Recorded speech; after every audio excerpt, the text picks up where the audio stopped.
Item ಯಾವುದೇ ಇರಲಿ try ಮಾಡಿ ಆಚಿ ಚಿಕನ್ ಮಸಾಲಾ. ರೈತ ಖರೀದಿ ಕೇಂದ್ರದಲ್ಲಿ ರಾಗಿ ಖರೀದಿಗೂ ಕೂಡ ಕೊಡಬೇಕು ಕಮಿಷನ್. ವಿಜಯನಗರ ಜಿಲ್ಲೆ ಹೊಸಪೇಟೆ ಪಟ್ಟಣದಲ್ಲಿನ ಎಪಿಎಂಸಿ ಮಾರುಕಟ್ಟೆ ಇದು. ಸರ್ಕಾರದಿಂದ ಕ್ವಿಂಟಲ್ ರಾಗಿಗೆ 4,886 ರೂಪಾಯಿ ಬೆಂಬಲ ಬೆಲೆ ನಿಗದಿಯಾಗಿದೆ. ಲಂಚ ಕೊಡದೇ ಇದ್ರೆ ರಾಗಿ ಖರೀದಿ ಮಾಡಿಲ್ಲ ಅಂತಿದ್ದಾನೆ ಅಧಿಕಾರಿ.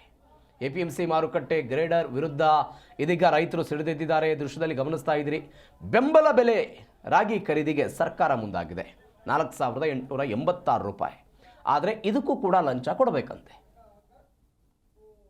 ವಿಜಯನಗರ ಡಿಸ್ಟಿಕ್ಕು ಹೊಸಪೇಟೆ ತಾಲೂಕು ಜಿ ನಾಗಲಾಪುರ ಗ್ರಾಮ ಪಂಚಾಯತಿಯ ಸುಮಾರು 4-5 ಹಳ್ಳಿಯ ರೈತರು ಪ್ರತಿ ಟ್ಯಾಕ್ಟರಿಯಲ್ಲಿ 100 ಚೀಲ ನಾವು ರಾಗಿಯನ್ನು ಏರ್ಕೊಂಡು ಬಂದೀವಿ ಸರ್. ಎ ಪಿ ಎಮ್ ಸಿಗೆ ರಾತ್ರಿ ಬೆಳಗ್ಗೆ ಮುಂಜಾನೆ 4 ಗಂಟೆಗೆ ಬಂದೀವಿ. ಅಲ್ಲಿಂದ 6 ಗಂಟೆಗೆ ಬಂದಾಗ ಇಲ್ಲಿ ಎ ಪಿ ಎಮ್ ಸಿ ಒಳಗೆ ಒಬ್ಬ ಗ್ರೇಡರ್ ರಾಗಿಯನ್ನು ಚೆಕ್ ಮಾಡಿ, ಇಲ್ಲ ನಿಮ್ಮದು ಗ್ರೇಡ್ ಇಲ್ಲ, ಅದು ಇಲ್ಲ, ಇದಿಲ್ಲ ಅಂತಂದು ಹೇಳಿ, ಮತ್ತು ಹೆಂಗೆ ಸರ್ ನಮ್ಮ ರೈತರು ಇಷ್ಟೆಲ್ಲ ಅದಾವ, ಎಲ್ಲ ಚೆನ್ನಾಗೈತಲ್ಲ ಸರ್ ಏನು ಅಂತ ಕೇಳಿದಾಗ, ಇಲ್ಲಪ್ಪ ಇದು ನಮ್ಮದು ಮಾರ್ಜಿನ್ ಹಿಂಗಿರುತ್ತೆ, ಕ್ವಿಂಟಲಿಗೆ 3 kg ತೆಗಿತೀವಿ, ಒಂದು ಪಾಕೆಟಿಗೆ 1.5 kg ಬಾಜು ತೆಗಿತೀವಿ, 1 ಕ್ವಿಂಟಲಿಗೆ 70 ರೂಪಾಯಿ ದುಡ್ಡು ಕೊಡಬೇಕು.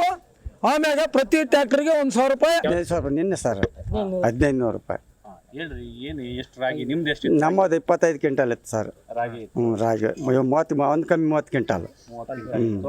ನಿನ್ನೆ ನೀವು ಇಲ್ಲಿ ಖರೀದಿ ಕೇಂದ್ರಕ್ಕೆ ಬಂದಾಗ ನಿಮ್ಮ ಹತ್ರ ಕಮಿಷನ್ ಕೇಳಿದ್ದು ಯಾರು? ಅವರ ಸರ್ ಟ್ರೇಡರ್. Grader sir. ಹ್ಞೂ ಸರ್. ಅವಾಗ ನೀವು ಅವ್ರು ಏನು ಹೇಳ್ತಾರೆ, ಬಂದ ತಕ್ಷಣನೇ ಕಮಿಷನ್ ಕೊಟ್ರೆ ಮಾತ್ರ ನಾವು?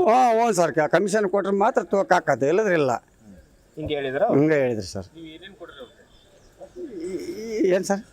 ಈಗ ಎಷ್ಟು ಪ್ರಮಾಣಕ್ಕೆ ಎಷ್ಟು ಅಮೌಂಟ್ ಕೇಳಿದ್ರು? ಇವಾಗ 30 ಕ್ವಿಂಟಲ್ ಸರ್, ಒಂದು ಕಮ್ಮಿ 30 ಕ್ವಿಂಟಲ್ಗೆ 1,500 ರೂಪಾಯಿ ಕೊಟ್ಟಿವಿ ಸರ್ ನಾವು.